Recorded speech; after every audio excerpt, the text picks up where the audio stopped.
JJ Barnes, and that's Jonathan McKinney. Hello, hello. And you're watching another episode of Oh Molly. Yeah, we've changed and we've got a new video series called Oh Molly. You're watching writing, talking and dog walking.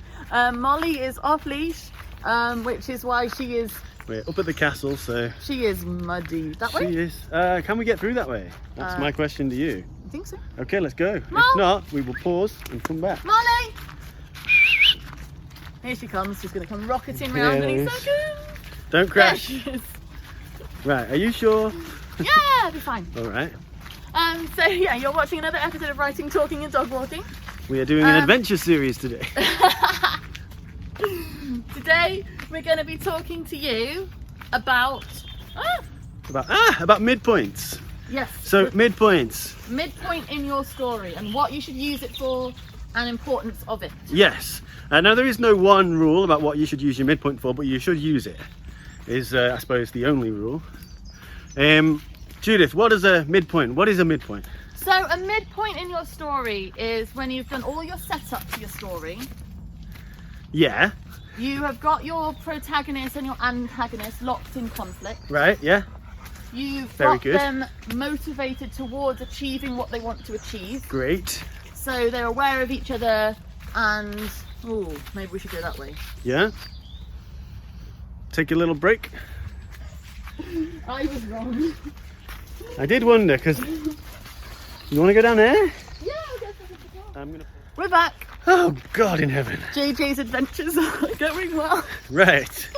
So, you were talking about antagonists, protagonists being locked in conflict. Yes, so... Everybody's pursuing their story Your goals. first act is setting up what they want. We talked about 3-act structure before. Right. Your first act is setting up what it is they want and putting them in conflict. Your second act is where they start to pursue it. And the third act is where they actively go for it when they've learned everything that they've learned. Right. Your midpoint is where it pivots. Yeah, you want to pivot into a new setting, a new scenario at the midpoint, which can be reflected in a number of different ways. So, for example, the first example we thought of was Titanic. And Titanic is a really great example of how to use a midpoint. Right, because you've got your story, which is you've got Leo DiCaprio and Kate Winslet falling in love. She is an heiress or whatever, and she's rich and he's poor. She's got a terrible fiance who might be a murderer, I think. And what happens? Well, at an hour and a half into the 3-hour film, Right. they crash into an iceberg. Yeah, exactly. So disaster strikes and reframes. Changes the entire story. It changes their motivation. It goes from falling in love and finding a way to be together to oh live. God, we're going to die. Yeah. Which is great because then you have immediate stakes Exactly. that are very easily identifiable for everybody, and certainly serves to motivate you. Motivate all of your characters, I should say. Come down there. As you get out of the swamp. As you hurtle towards the third act. So yeah, your midpoint will happen in the second if you're using 3 acts. Yeah. And sometimes it's so pivotal that storytellers will divide the story into 4 acts because the midpoint changes the second act so much that it really breaks into 2. Yeah, and that's fine. But as long as your midpoint, you start to then reframe your story. Right. And it doesn't have to be as cataclysmic as an iceberg. No. It doesn't have to necessarily change your character's motivation.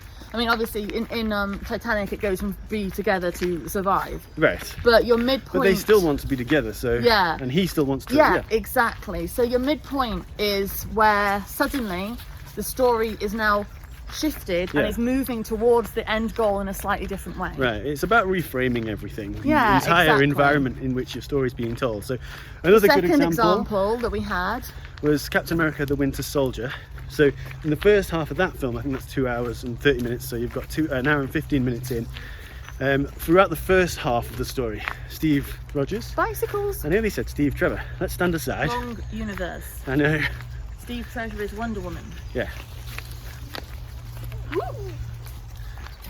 Hello. People are so friendly around here. So yeah, an hour and 15 minutes in, Steve Rogers has been spending all this time realizing that something is wrong, that he is being hunted possibly. I think that Sam Jackson's character Nick Fury is killed. I don't have 2 hands to do that, but yeah, he's not really dead, as you probably are aware. So yeah, he's developing suspicions about... Well, let's take another break. It's going to be fun for you to edit.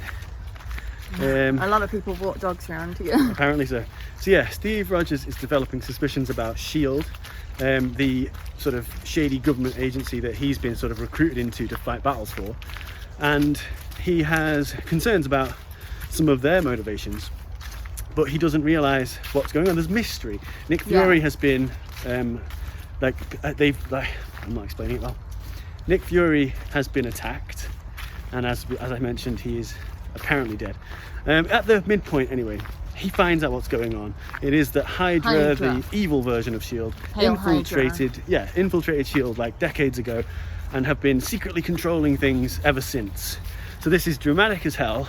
And it changes the entire conflict after that, because you've learned something.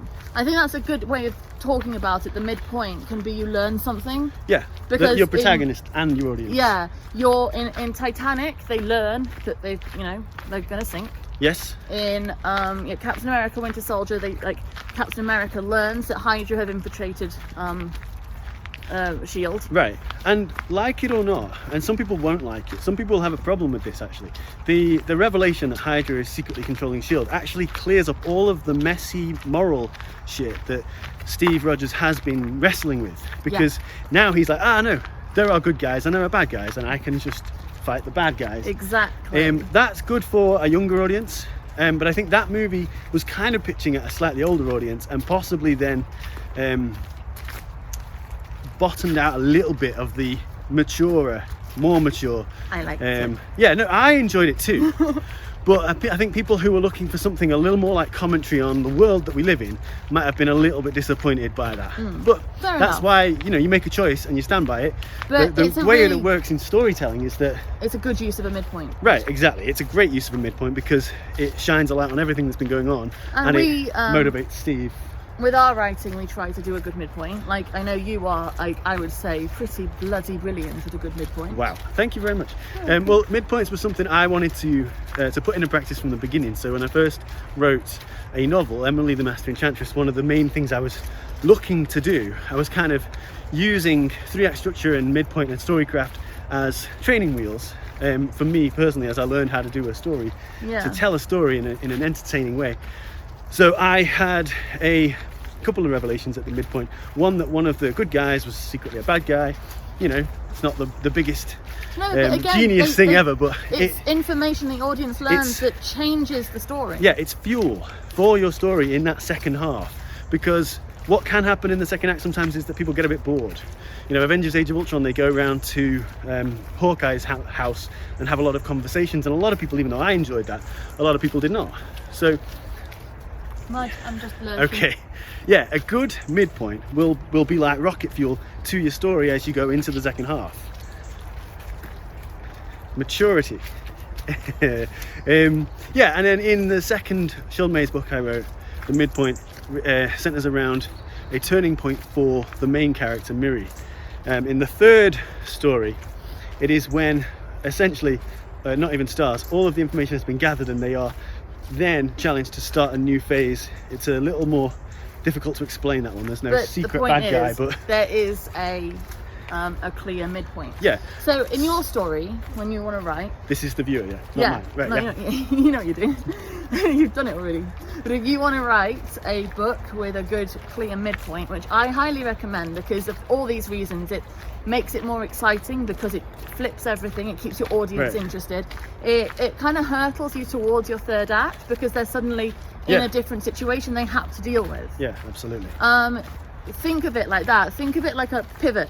You're building up to it. Yeah, and then something crunches. Crunching down again. Yeah, and everything has changed. Everybody's well motivated and we're ready. We're locked in. We're going to hurtle towards the third act and then the eventual climax and have a lovely time doing it.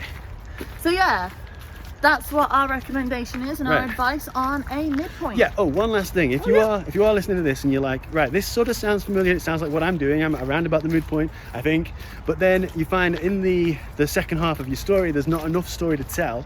Don't get too bogged down. Let the story be what it is. If it doesn't fit to this, if your word count isn't, exact, don't worry about it. Yeah. A story really is a series of exciting incidents that are entertaining for someone to read or watch on the screen. It's not going to ruin the story if your midpoint is at 60,000 words and your book ends up being 90,000. Yeah, Do you know I what I mean? Ultimately, it serves as a kind of end of Act 2 then, and it's fine. This is all just advice to help. It shouldn't hinder. Yeah, exactly. So yeah, thank you for watching our video on midpoints. Right. Hopefully it will be helpful and it will help you visualize your story with a good way to use a midpoint. Absolutely. If you want to give us a thumbs up on this video and subscribe to our channel, it'll help us keep bringing you the free writing advice that you want. You can find us on social media. He's John Muck and I'm Judy Ann Rose. You can go there, talk to us over there. We're always talking about writing and everything that we're doing, and it's great to have other people in your community to talk to. Absolutely. So do that. And if you can drop us a comment below this video, let us know if there's anything you want us to talk about to do with writing. We've done a whole load of them. We're going to keep doing them. Yeah, come and talk about your work in progress. Yeah. If you've got situations where you're a little stuck, we can really fix that for you. Like, it won't necessarily take very long either. We do it for each other, don't we? If we get stuck all the time. If we I have get a conversation. We'll go for a walk, we'll talk it through. Yeah, and like then this. stories get broken, and not broken in a negative sense. They get Molly! Stories become developed, and the path becomes clear in the conversation. So come and talk to us. If you go to www.sirenstories.co.uk, you can find links to all our works, including the books that he's been talking about just now. Yeah, please go buy. Yeah, go find those. Always like to get you to read our books, because like, what writer doesn't, right? Absolutely. So yeah, do that, and we will be back again with another video soon. All right, lovely. Bye. Bye-bye.